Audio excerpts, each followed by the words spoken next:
We will now look at how the flight guidance achieves its automatic thrust control function, the Autothrust system or Autothrust. The Autothrust can work in two different modes.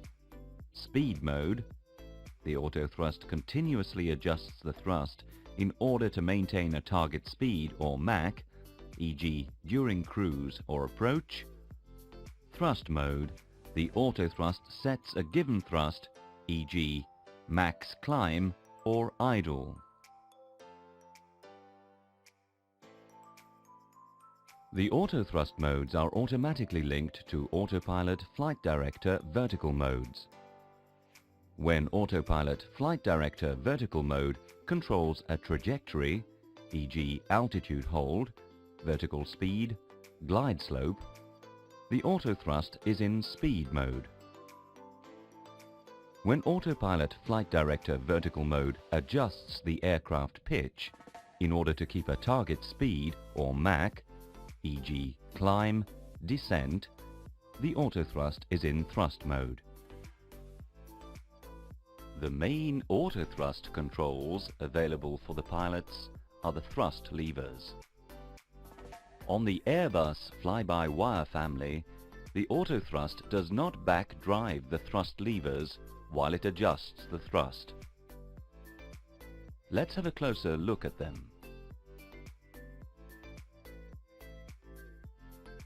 When the Autothrust is off, the crew controls the thrust as usual by moving the thrust levers over a quadrant. For forward thrust, this quadrant carries 4 physical detents or stops, which are idle, climb for max climb thrust, flex MCT for flex thrust at takeoff or max continuous thrust, toga for max takeoff or go-around thrust. The Autothrust can only work when the thrust levers are set forward of the idle detent and up to the climb detent, or MCT detent in case of engine failure. If the thrust levers are set by the pilot in the reverse position, the Autothrust cannot operate. Note, the alpha floor function is an exception which will be covered later on. When Autothrust is on, the thrust lever position determines the maximum thrust which can be commanded by the Autothrust, for example, to accelerate in speed mode. On the thrust gauge, which we will be talking about in the engine chapter, the thrust lever position is indicated by a symbol. It materializes the maximum thrust available for the Autothrust in a normal operation. The Autothrust has 3 states. It can be either disconnected or off, armed, ready to be set to on by a specific pilot action on the thrust levers, active or on. Let's see these states in more detail. We are taxiing to the runway. Because we are on the ground, the Autothrust is necessarily disconnected. This is confirmed by the absence of any Autothrust-related indications on the FMA and by the extinguished Autothrust push button on the FCU. Thrust is manually adjusted by the crew as required to taxi the aircraft. You are cleared for takeoff. The pilot flying must manually set the thrust levers to flex or toga to initiate the takeoff roll. As soon as the thrust levers are set in the toga position, the FMA shows Autothrust blue, indicating that Autothrust is armed, manual toga white, indicating that the pilot manually controls the thrust via the thrust levers set in toga. Note, toga is the maximum thrust available for takeoff.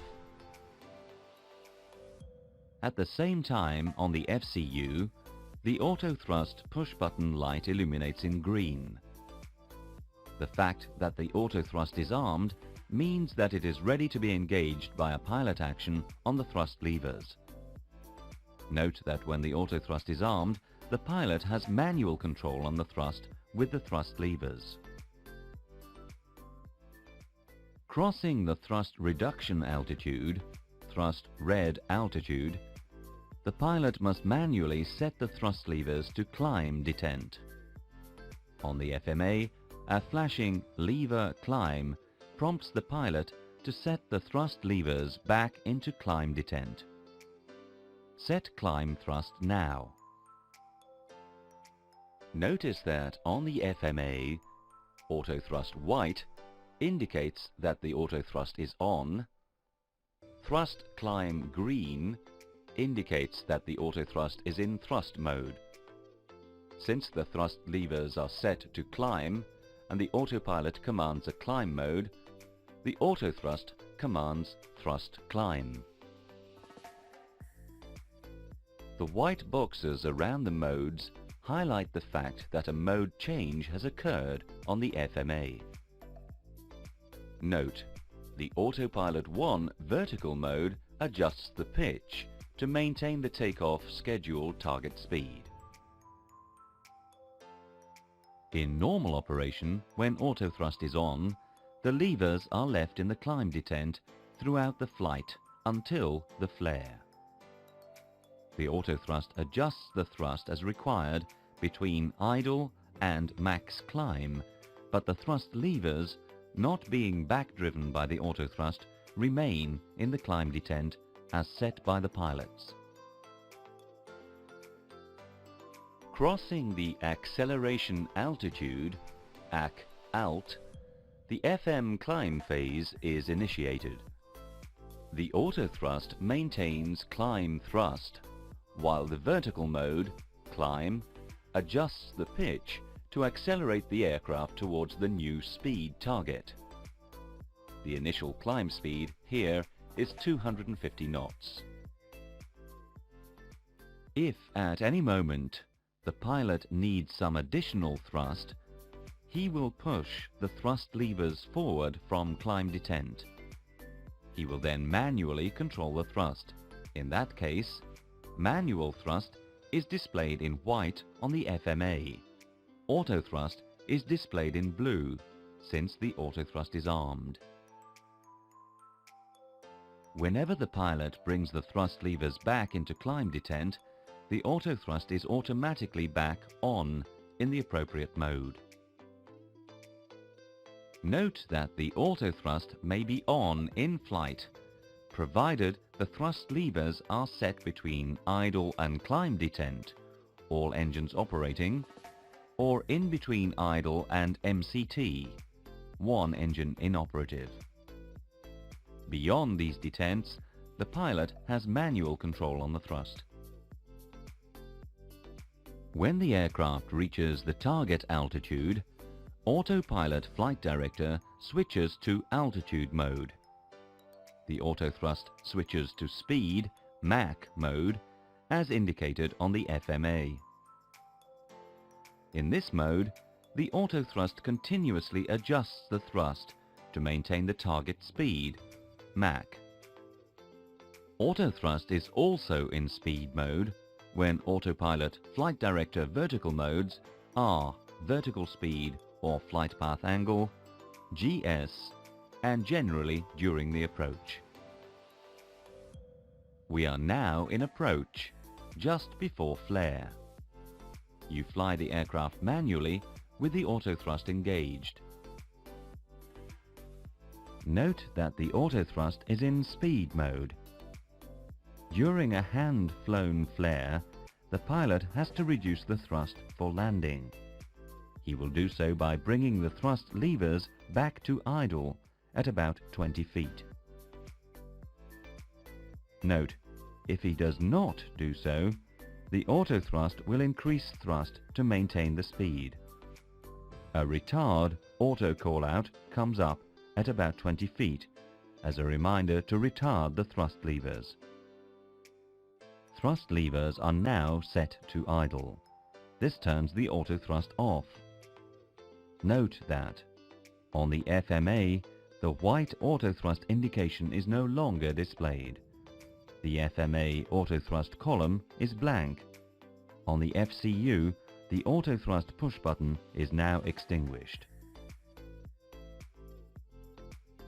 We have just seen how to turn the autothrust off by setting the thrust levers back to idle for landing.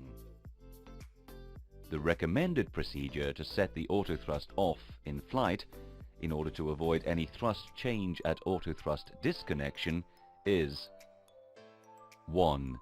To move the thrust levers back so that the thrust lever position symbol roughly matches the present N1 or EPR.